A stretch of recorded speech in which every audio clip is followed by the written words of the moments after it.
Good morning to everyone. Children, in our previous video lecture on the topic children and women in sports, we discussed about motor development. We also discussed about motor development in children, factors affecting motor development, as well as we also discussed about exercise guidelines at different stages of growth and development.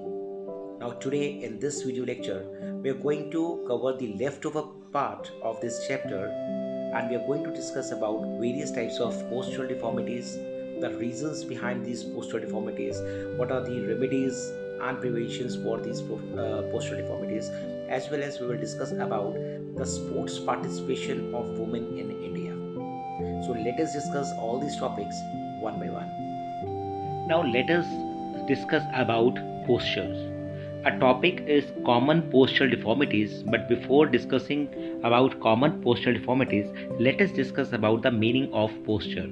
A good posture is one in which the body is so balanced as to produce least fatigue. Means that a good posture is one in which our body in such a position that we produce least fatigue, हमें कम से कम थकावट होती है. हमारा जो posture है वो इस पोजीशन में रहे, इतना बैलेंस रहे कि हमें कम से कम थकावट फील होनी चाहिए. And according to Morrison, there is no definite form, shape और standard for any part of the body और for the body as a whole. It is impossible therefore to have a definite standard as regards posture. Means कोई definite form, कोई definite shape, कोई भी standard किसी भी body part का as a whole नहीं है कि हमारा पोस्चर इस तरीके से होना चाहिए. But to have a definite standard, एक प्रॉपर स्टैंडर्ड होता है किसी भी पोजीशन का. अगर हम उसको भी मेंटेन करते हैं, it leads to a good posture. Now let us discuss about few common postural deformities, and these postural deformities are deformity of spinal curvature, flat foot, knock knees, bow legs, round shoulders. Now let us discuss about these postural deformities one by one, and let us start with the deformity of spinal curvature. Spinal curvature is viewed literally. The lumbar spine is characterized by a moderate interior hyperextension curve. That is, everybody's spine has some form of curvature. Spine curve helps our back to absorb shock. There are three types of spinal curvatures: kyphosis, lordosis, and scoliosis. This deformity is caused by carrying excessive weight beyond one's capacity. And in other words, we can say that weak muscles cause the formation of spinal curvature. Now let us discuss about the types of these three spinal curvature one by one. Kyphosis is derived from a Greek word kyphos, which means a hump. In this abnormal curvature of the spine occurs in the backward, often causing depression of the chest. It is also known as round back or hump back. Kyphosis implies an increase or exaggeration of a backward or posterior curve, or a decrease or reversal of a forward curve. It is also called round upper back, as discussed earlier, and depression of chest is common in kyphosis. Now if we talk about causes of kyphosis, so malnutrition, illness, insufficient exercises, rickets, weak muscles, aging, arthritis, habit of doing work by leaning forward are or could be few causes of kyphosis. And if we talk about the remedies of kyphosis, keep a pillow under your back while sleeping, perform dhanurasana and chakrasana regularly, avoid carrying heavy weight, massaging the muscles of back and thoracic, lie in prone position, hands on hips, raise your head and chest, hold the position, lie on the floor with a foam roller under your mid-back, gently roll up and down on the foam roller.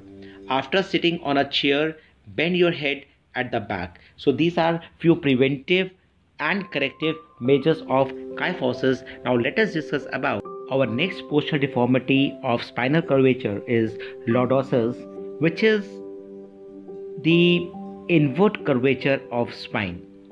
It is the excessive inward curvature of spine resulting in a forward curve in the lumbar region. It can be corrected at early stage also. Obesity and diseases affecting vertebra and spinal muscles could be the cause of lordosis, and in addition to these causes, not performing exercise and eating excessive food are also the major causes of lordosis. And even improper environment, spondylosis, osteoporosis, and physical inactivity are the major causes of lordosis. Now let us discuss about the preventive and corrective measures of lordosis. To control the body weight, especially at early stage, could be one of the preventions of getting rid of lordosis.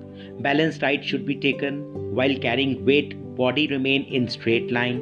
Perform Pavan Mukta Asana, Hal Asana, Nok Asana, and other forward bending postures.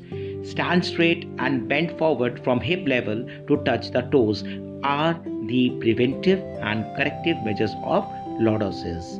Now let us discuss about the third postural deformity of spinal curvature, which is scoliosis, and it is the abnormal lateral curvature of the spine which can be bending, twisting or rotating of the spine.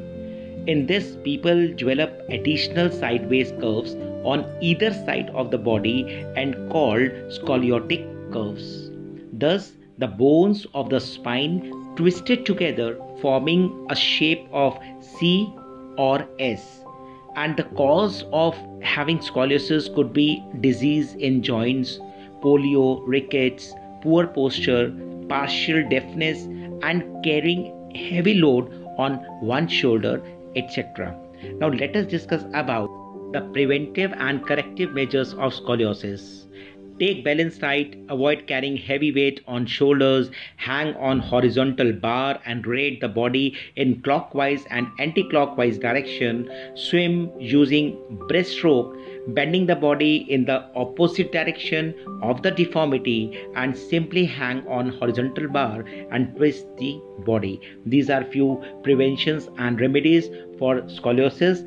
Now let us discuss about, as we have already discussed, the postural deformities of spinal curvature. Now we will discuss about the next postural deformity, which is flat foot. Flat foot is a natural and common in infants. It is usually disappears when they attain childhood. It is still persists in childhood, then it becomes a postural deformity. It is easy to diagnose flat foot by using the wet test. Our feet act as the base of support for the body while standing, while running and jumping. Flat foot is commonly found among newborn babies, but it becomes a postural deformity later. The children with flat foot deformity cannot become efficient sportspersons. Such children feel pain in their feet when they run. They face problem while standing and walking. It is easy to observe whether a person has flat foot deformity or not. Dip your feet in water and walk on the floor. If there is not a proper arc of footprints on the floor, then you have the deformity of flat foot. In fact, there should be a proper arc of the feet for healthy feet.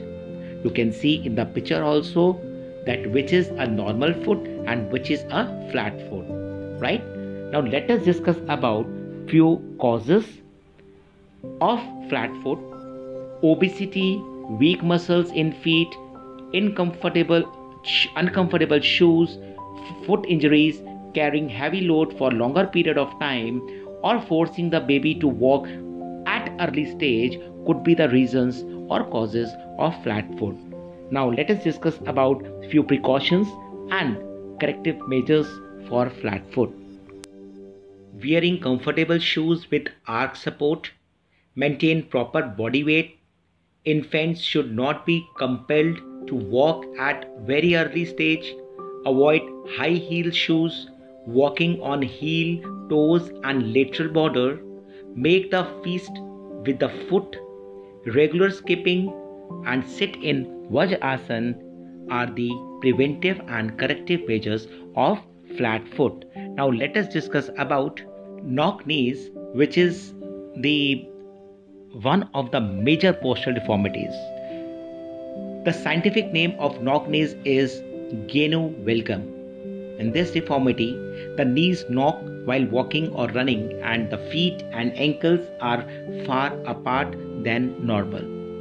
The gap between the ankles goes on increasing. The individual faces difficulty in walking and running. He cannot walk or run in a proper manner.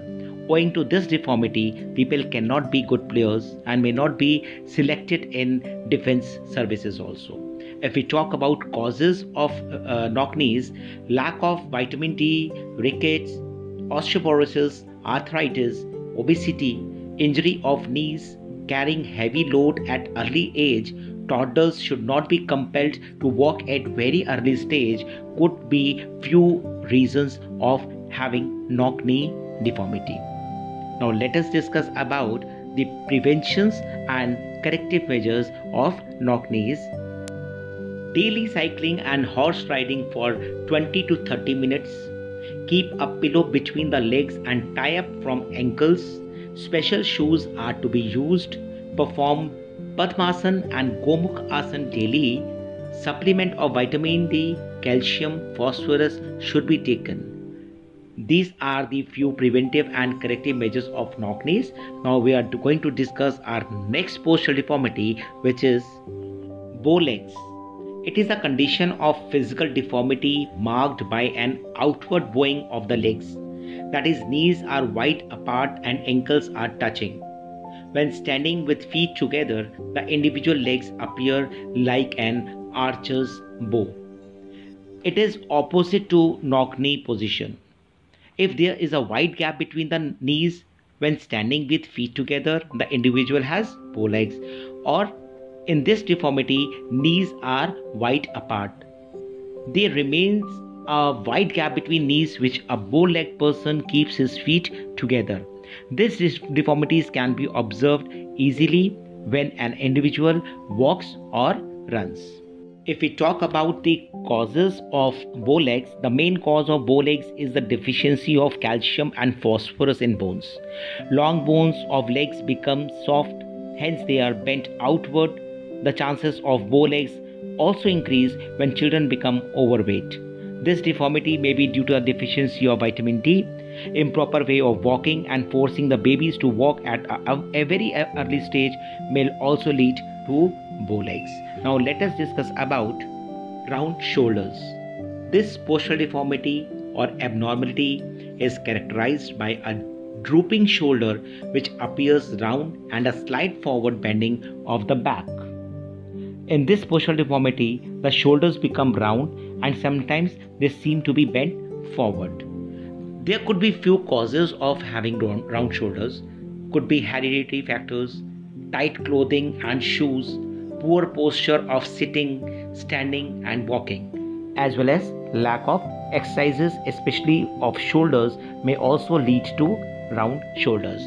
Let us discuss about few preventions or precautions and remedies for round shoulders. Walk, stand and sit straight. Do not wear tight clothes and high-heeled shoes. Hang on horizontal bar for some time. Perform Dhanur and Chakra Asana daily. Place the tip of fingers of both hands on shoulders and encircle the elbows in clockwise and anti-clockwise direction. These are the few preventive and corrective measures of round shoulders. Now let us discuss about sports participation of women in India. We can trace the history of women's participation in sports back to 19th century. Though this small population of sportswomen mostly belong to the upper social classes. The first time women participated in Olympics was in 1900 in Paris, and only 22 women participated in two events, golf and tennis. In ancient Olympics, women were not allowed to even watch sports competitions.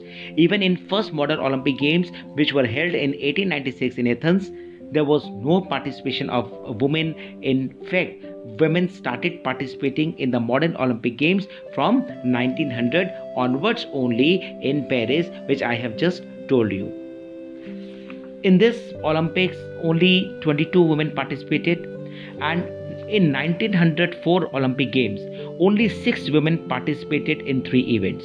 But with the passage of time, the number of women participants in Olympics increased, and exactly after 100 years, that is in 2000 Sydney Olympics, the number of women participants increased up to 4,069.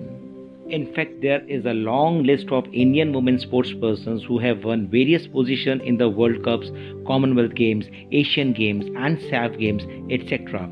Among these, we have Anju B. George, Sania Mirza, Krishna Punia, Seema Antil, Garima Chaudhary, Jwala Gutta, Geeta Fogart, Hina Sidhu, Ankita Das, Mirabai Chanu, and Deepika Kumari are the prominent sports women.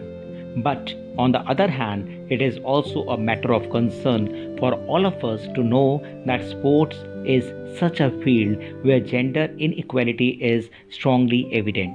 Now let us discuss about few reasons for less participation of women in sports. In 1972, a legislation was passed in United States of America to prevent discrimination and to provide equal opportunities to women to participate in sports at all levels. Equal facilities were mandated to be provided in sports to women as in the case of men. As a result of this resolution, the participation of women in sports was enhanced evidently. In India, there is a lack of such legislation. Here, this type of financial aid is not provided to educational institutions from the central government.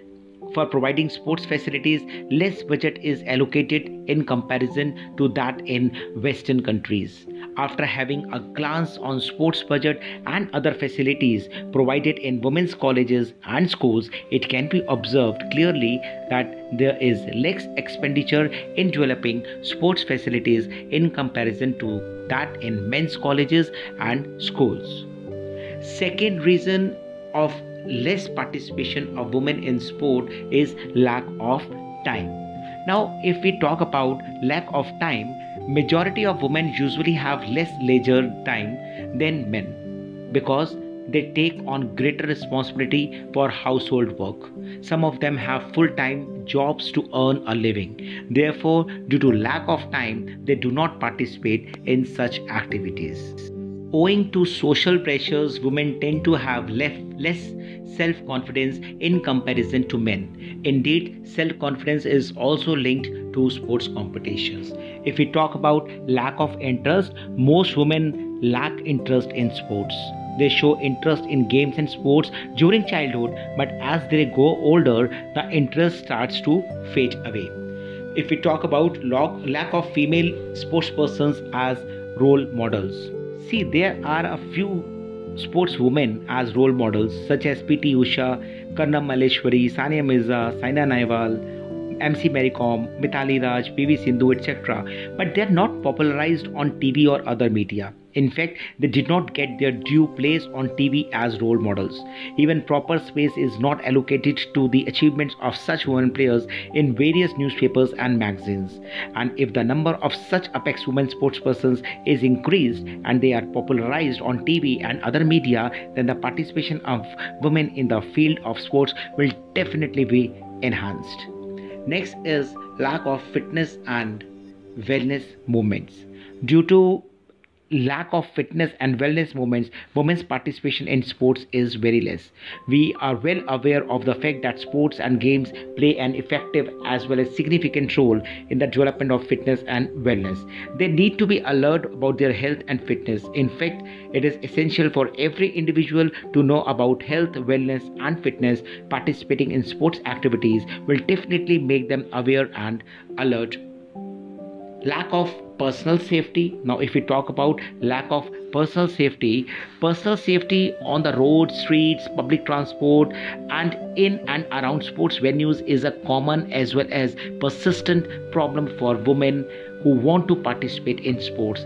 They may be an easy target of bullying and abuse. Traveling to uh, traveling to and fro from sports stadiums or complexes may be dangerous for women. Usually they do not feel safe, and due to this reason parents discourage them to take part in sports. Lack of proper sports facilities is also one of the major reasons that we have very less participation of women in sports. Because if we talk about less number of sports facilities or lack of sports facilities for women in sports, we can say that we do not have proper facilities to be provided to women in the field of sports. Facilities in terms of equipment, training, coaching, etc. are not usually provided to women as done in case of men. Hence the participation of women remains low. Another reason is less number of women coaches. Less number of women coaches in India is also one of the major reasons of less participation of women in sports. If the number of women coaches is enhanced, there will definitely be an increase in women's participation in sports and games. And as a matter of fact, women may feel comfortable in the company of female coaches, and they will take part in sports wholeheartedly without any hesitation. And the last is attitude of society towards women's participation in sports. The attitude of society plays a vital role towards women's participation in sports. Indian society still looks down upon women's participation in sports. Indeed, not only in case of India, but there are a lot of countries in the world which have a negative point of view regarding women's participation in sports. In male-dominating society, the views of male sportspersons about female sportspersons are definitely regressive. It is said, why don't they stay in kitchen where they belong? They are given a definition by our society. There is actually no link of masculinity and femininity with the participation in sports. So children, after explaining each and every topic to you, I expect that you are able to understand the concept of this chapter, that is children and women in sports, and you are also able to understand about motor development and the factors which are affecting motor developments, various exercise guidelines at different stages of growth and development, as well as we have discussed, you have understood about various types of postural deformities we may have due to our wrong posture. We also discussed about the participation of women in sports. If still you have any query, you have any doubts to ask me, please call me or message me personally and clear your doubts. Wish you all a happy day. Stay home and stay safe, everyone. Thank you.